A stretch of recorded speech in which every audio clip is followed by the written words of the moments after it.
One of my best friends, Carla, is getting married soon.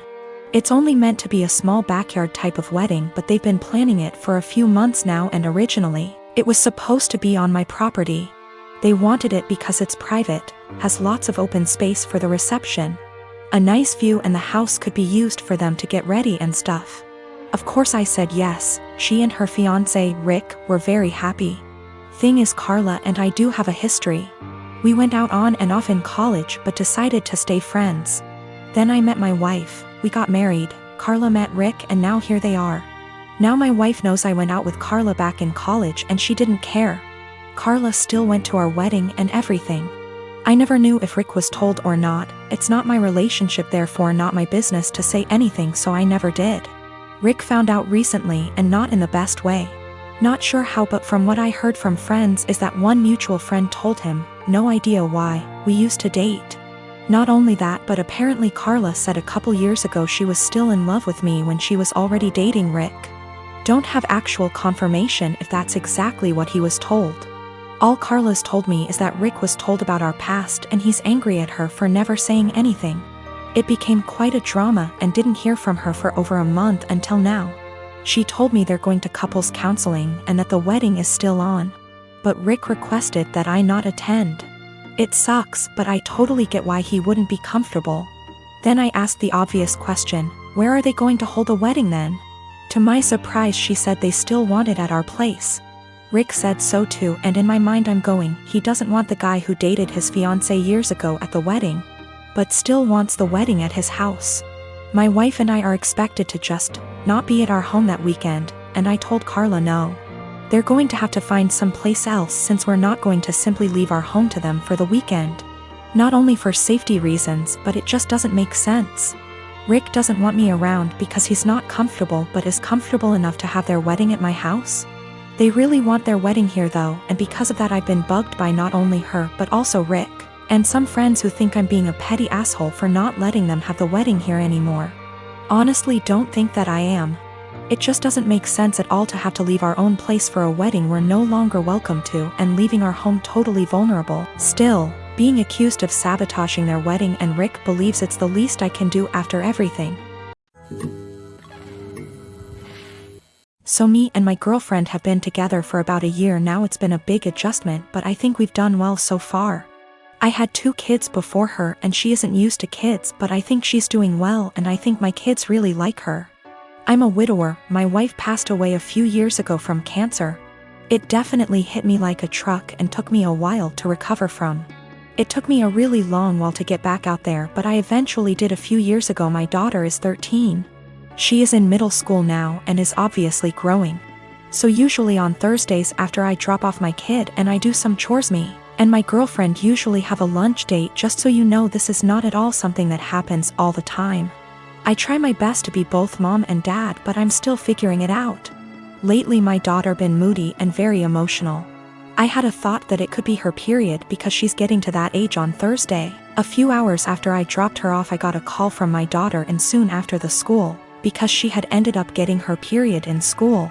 She was really upset and crying, and she said that she was really embarrassed. I quickly went to go pick her up and shot my girlfriend a text that I couldn't make it and had to go pick up my daughter.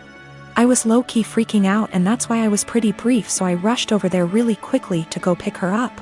She was in tears. I brought her home. She got cleaned up.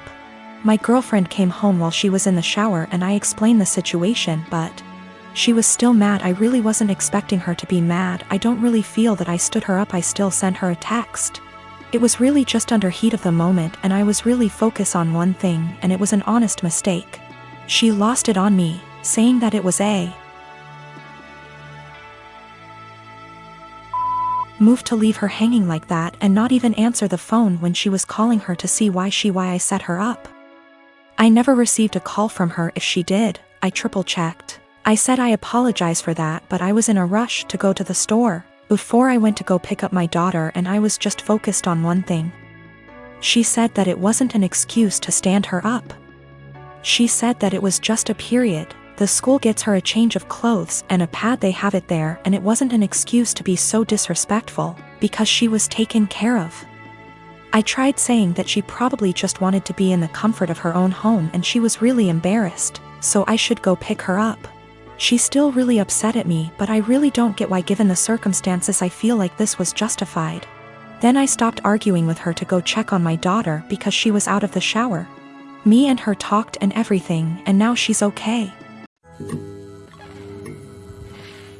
My sister was set to marry a guy who was a complete douchebag. He seemed like a nice catch to any outsider. He was tall, handsome, very confident, a doctor. Basically the sort of guy any woman would swoon over. Unfortunately, he was a sociopathic, unrepentant narcissist, devoid of any empathy, who would take out his anger on anybody he felt beneath him and seemed to enjoy doing it. You know how basically they say, don't look at how your partner treats you, look at how he treats others. And that's how he'll eventually treat you. My sister didn't pick up on that. I picked up on it early. This guy was really mean. Would berate and insult people for the smallest thing and would lose his cool with anybody who looked at him the wrong way. He started doing it to me, and I told my sister early on, this guy's an asshole. She was like, nah, you two will eventually get along, you just got off on the wrong start.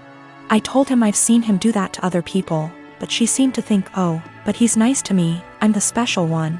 Maybe I can change him. Or I have no idea what she was thinking. After about 2 years together, when they were engaged, the cracks were evident. My parents loved him, his dad and my dad go way back. They both went to the same medical school together and have been close friends for decades. Her fiancé is also good friends with my 2 older brothers. After 2 years, my sister was realizing this guy was an asshole. He's always been an asshole, and he won't change.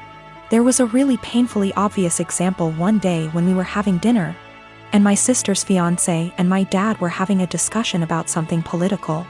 My sister tried to offer her opinion into the discussion, and they both snickered. Then this guy just started berating her and ripping into her in front of everyone, making her feel this small. I could sense her pain. She was just quiet and just sat there taking it. I was thinking, what are you doing with this guy? He has no respect for you. He has no love for you. Another time our family was at this dinner function where a lot of big people were around. My sister's fiancé completely left my sister alone at the table with me, and was sitting at this other table with 2 women, very obviously flirting with them semi-drunk. He just left her all alone at the table. I asked her what was wrong, why was he ignoring her?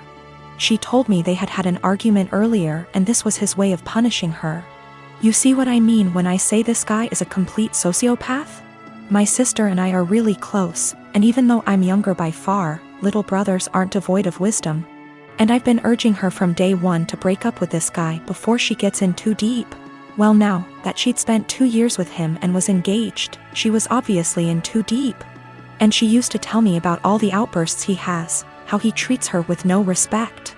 We often had long discussions, just me and her, where she'd spill open like a can of beans and just divulge all the bullshit that he's put her through recently. Sometimes she'd cry and I'd be there to help her out, but she still seemed to want to stick with him. She actually convinced herself that he loved her behind all that horrible treatment, and couldn't pull herself to cancel the engagement, what with our parents, his parents, everyone counting on it. She knew they'd all say she's crazy, turning down this smart, handsome doctor. I kept urging her to break up, but she stuck with the he'll change or he loves me deep down excuses. It all came to a heads when one day she very publicly exploded at him. We were having a huge dinner, both sides of our families, and I was sitting next to him. He kept bullying me the entire night. Move your elbows over, couldn't you wear something a bit more presentable? Stop sticking your hand out like that, it's rude, don't you think you've had enough of that? If I asked him to pass a bowl or the sauce or something, he'd hand it over but then pull away and be like, say please, say thank you. He was smiling the entire time, laughing. My 2 older brothers were also snickering. They didn't seem to mind this guy was publicly bullying me and having fun with it. He and my dad started having one of their conversations again, and my dad started airing out all his general frustrations and disappointments regarding me. And they started both talking about my life openly in front of me. Her fiancé then turned to me and started openly lecturing me, and when I tried to ignore him, hey, are you listening to me? What's the matter with you? Your dad never taught you any respect? My sister just then basically exploded. She was sitting at the other side of the table, guessing she didn't want to be near him. But she was watching what was going on the entire time. My sister just then basically exploded. She was sitting at the other side of the table, guessing she didn't want to be near him. But she was watching what was going on the entire time. I am a 17-year-old female, and I still live with my mom, my stepdad, and my 2 half-siblings, 5 and 7 year. My dad died when I was 5, driving me to the hospital. Mom didn't want to pay for an ambulance. He died in the crash and my leg and spine got busted up in a way that has left me needing a cane pretty much ever since. My stepdad's always been a little distant with me. He likes to make jokes about how I'm an early blooming black widow. I think he gets that from my mom, who blames me for my dad's death. I do too, it is my fault after all, so I don't push back on it. Anyway, the point is that with the current situation my parents are always looking for ways to get my half-siblings active and doing things, without leaving the house, and have recently settled on scavenger hunts. I have no problem with this honestly. I wish they'd stop hiding stuff in my underwear drawer, but it's a 5-year-old and a 7-year-old, so that's not the worst. My problem though is that they keep taking my cane when I'm not looking. I tend to get lost in my homework and my writing hobby and zone out. And having it be one of the items that my half-siblings have to find. When I complain to my stepdad, he's a SAHD, so is usually the one running these things.